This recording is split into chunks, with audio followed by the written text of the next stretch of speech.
आज इस वीडियो में मैं आपको जो टिप्स बताने जा रही हूँ, ये आप ऐसा समझ लीजिए कि आप वास्तु मानते हैं या नहीं मानते हैं, तो भी ये करना बहुत ज़रूरी है। और आप कितना भी वास्तु मानते हैं और रेमेडीज़ करा लें, लेकिन अगर इन चीज़ों को आपने फॉलो नहीं किया तो आपके लिए कभी भी एक एनर्जी ओवरहॉलिंग या एनर्जी चेंज घर में नहीं आएगा। तो ये चीज़ें करना बहुत ज़्यादा इम्पॉर्टेंट है।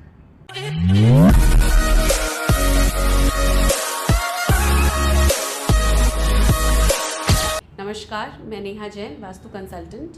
और आज मैं आपको कुछ ऐसी टिप्स बताने वाली हूँ जो हर किसी के लिए कॉमन टिप्स हैं, जो आपको फॉलो करनी चाहिए। आप वास्तु की रेमेडीज़ करते हैं या नहीं करते हैं, ये उस पर डिपेंडेंट नहीं है, लेकिन हाँ, अगर आपने रेमेडीज़ करी हैं और इन टिप्स को फॉलो करेंगे तो आपको असर और ज़्यादा दिखेगा। और अगर आपने नहीं फॉलो किया तो आप कितनी भी रेमेडीज़ करा लें, आपको कभी भी जो रिज़ल्ट मिलना चाहिए वो रिज़ल्ट आपको पूरी तरह से नहीं मिल पाएगा।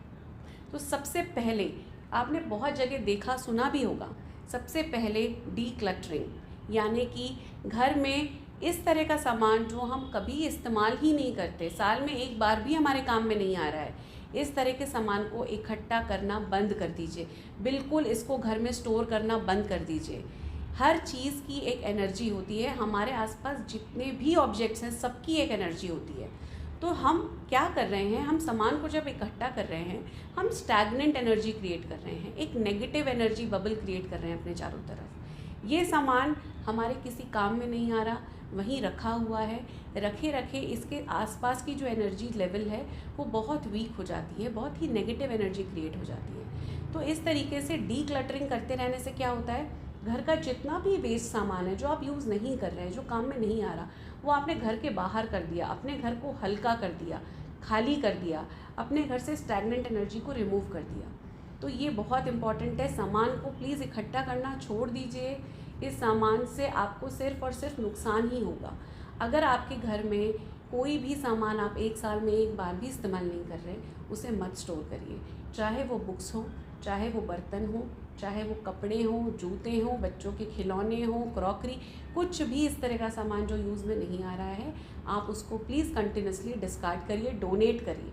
इससे किसी और का भी भला हो जाएगा और आपकी घर की एनर्जीज़ भी इम्प्रूव हो जाएंगी। दूसरा बहुत इम्पॉर्टेंट पॉइंट, टूटा हुआ सामान, टूटे हुए कांच के टुकड़े, टूटे हुए शीशे, टूटे हुए बर्तन या मूर्तियाँ, कुछ भी टूटा हुआ जो खंडित है, जिसमें क्रैक आ गया है, कुछ भी इस तरह का सामान, स्पेशली अगर वो ग्लास या मिरर से बना हुआ सामान है, या कोई भी चीज़ है जो कि स्पिरिचुअल एनर्जीज़ को इंडिकेट करती है, कोई आपका वास्तु रेमेडी ऑब्जेक्ट है, कोई भगवान की फ़ोटो है, मूर्ति है, कोई भी इस तरह का टूटा हुआ ऑब्जेक्ट आपको कभी नहीं रखना।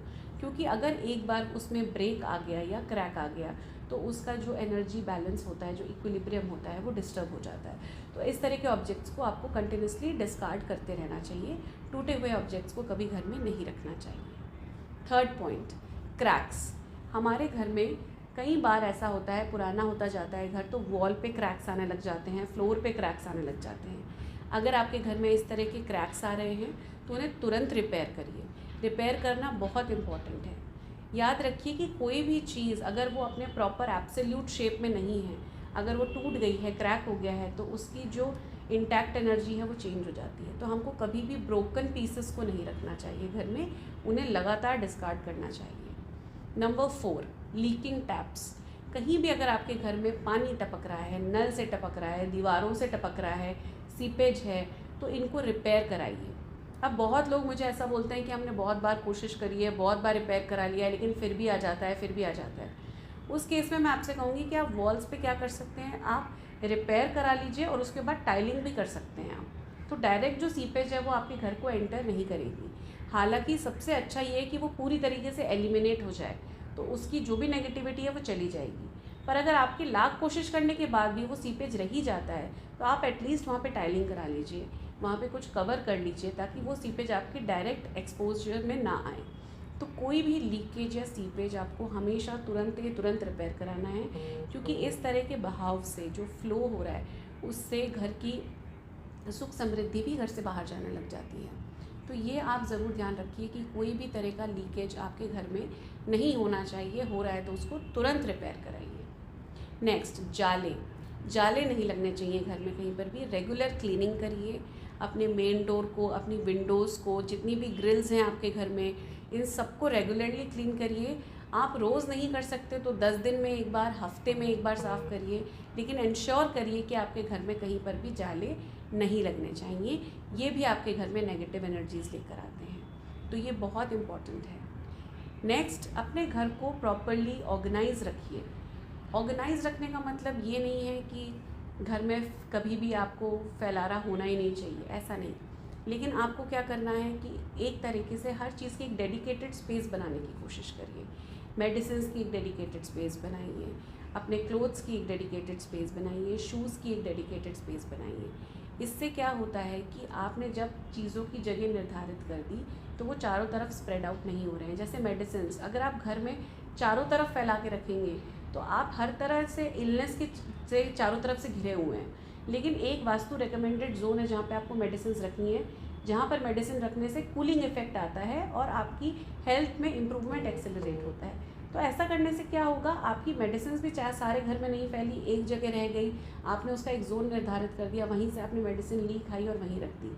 तो हम जो भी सामान अपने आसपास रख रहे हैं, हमारा माइंड कॉन्स्टेंटली उस चीज़ पे जा रहा है। भले ही आपको लगता है कि आप उस चीज़ को अटेंशन नहीं दे रहे, पर हमारा सबकॉन्शियस माइंड उसको अटेंशन दे रहा है और वो हमारी बॉडी के साथ इंटरेक्ट करता रहता है किसी ना किसी लेवल पे।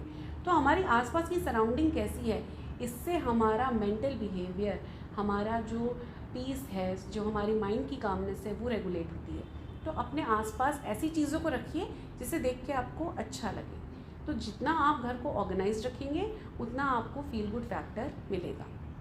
ये बहुत इम्पोर्टेंट पॉइंट है। नेक्स्ट, अपने जो प्लांट्स होते हैं घर में, जितने भी हम लोग, गार्डन है हमारा या बैल्कनी में हमने प्लांट्स रखे हैं या इंडोर प्लांट्स रखे हैं, उसमें जो डेड लीव्स हो जाती हैं, जो पत्ते सूख जाते हैं, मुरझा जाते हैं, पीले हो जाते हैं, उनको रेगुलर बेसिस पे रिमूव करिए।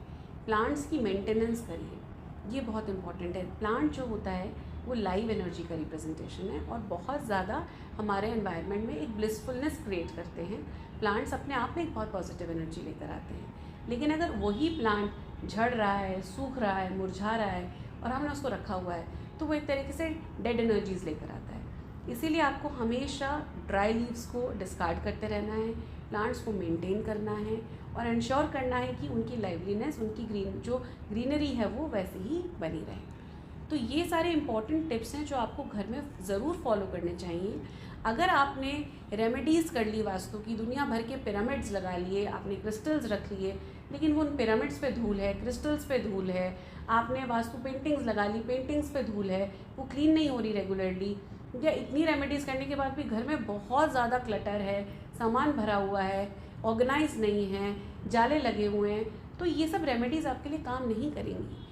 हम जितनी भी वास्तु रेमेडीज़ करते हैं, ये हम अपने आसपास की एनर्जी को इम्प्रोवाइज़ करने के लिए कर रहे हैं। और एनर्जी हमेशा एक क्यूमुलेटिव होती है, सब टोटल होती है हर चीज़ का। ये नहीं कि बस मैंने एक क्रिस्टल ला के रख दिया और ये क्रिस्टल मेरे लिए कोई मैजिक कर देगा, नेवर। आपको अगर एनर्जी रिवैम्प करनी है, अगर आपको पॉजिटिव एनर्जी लेके आनी है, तो आपको ये बेसिक टिप्स ज़रूर फॉलो करनी है।